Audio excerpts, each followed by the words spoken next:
how to feed your reality and starve your illusion. This is one of Rudy's favorite sayings. And up through the years, it has become more and more clear to me what exactly did he mean by that. And I'm sure all of you have your own sense of what he meant by that. I mean, it's really very, very simple. When we sit down, or actually any time in our life, when we turn our attention within and we have various experiences, how can we tell whether we are feeding our reality or feeding our illusion? It's not so easy to discern. So I think the easiest way to get a handle on, what is reality in this sense? Well, reality for each and every one of us is what gives us the real sense of rising above ourselves, of not being stuck in any patterns, doubts, fears, tensions of any kind. So, some of you have said, well, controlling where your attention is not easy. But of course, nobody has ever said that that's easy, but it's relatively simple. And it does take regular practice. And in order to shift our attention from what in one sense is illusion, in that it really doesn't nurture us, our fears, our worries, our going around and around in the mind, all of that is not really nurturing us. So when we are noticing that we are in the mind, we are in some kind of emotional reaction that doesn't uplift us, that doesn't have gratitude, that doesn't have joy, and it can be painful emotion, but it has to, in order to really be something that is nurturing us, it has to be something that lifts us up, not presses us down. So for me, at least, through all these years, that has been the main criterion. I consciously pull back from things that press me down.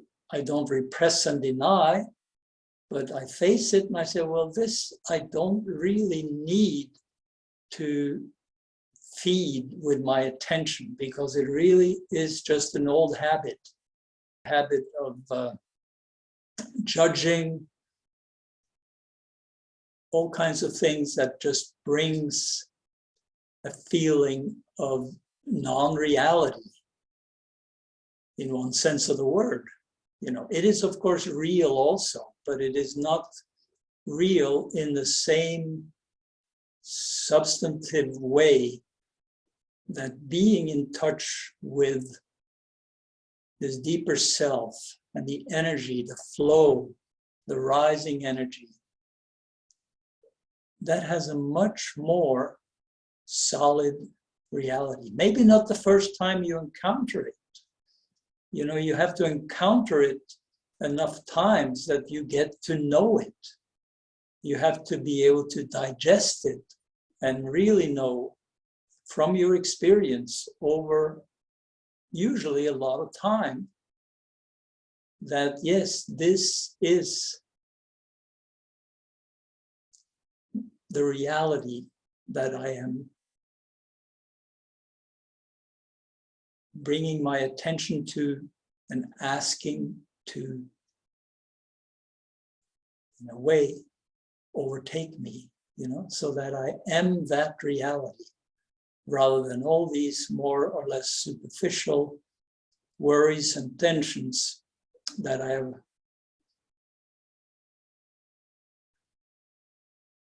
gathered throughout years of life and maybe come into life with. And, if I hope it doesn't sound complicated, because it really is just noticing. Somebody the other day mentioned, that he has a friend who is always bringing his energy down, or feels like he is, taking away. And how to deal with that, what to do.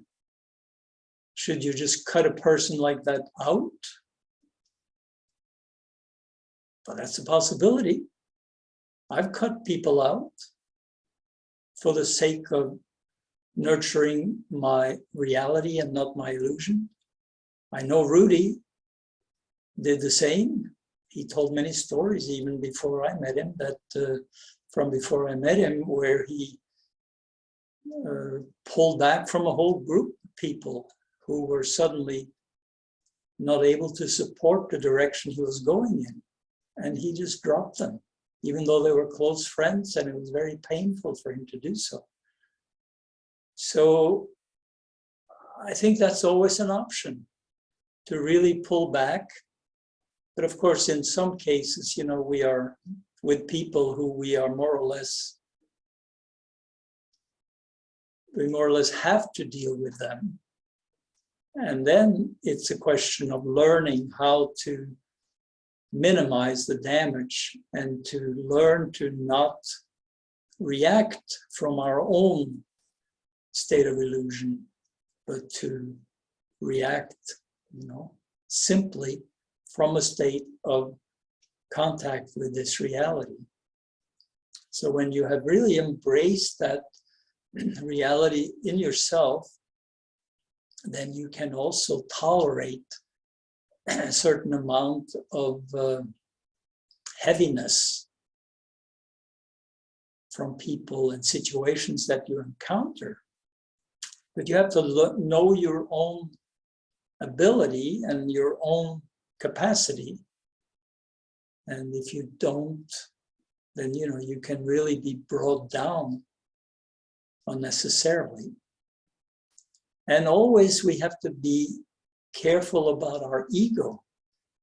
Is it my ego that just feels that I have to be the savior for this person? Consider it, maybe it's your tendency to want to be the savior that makes you hang on to situations that are really not good for you. Totally possible. I've had situations like that where I've become really aware, that, I'm just hanging on to the idea of this relationship because it's deeply embedded in me as a habit, but it really doesn't contribute anything to my growth. And once I become convinced of that within, then I take action accordingly. And I don't mean that you ever have to be mean to anybody, be graceful, but you have to take care of yourself first. And that's not a selfish thing, but you have to fulfill the responsibility that you have to your own growth. You're not going to be able to help anybody else unless you do that. So, that's why on the airplane, they tell you to put your mask on first, and then somebody next to you who may not be able to do it, him or herself. And that's not for selfish reasons, that's for practical reasons.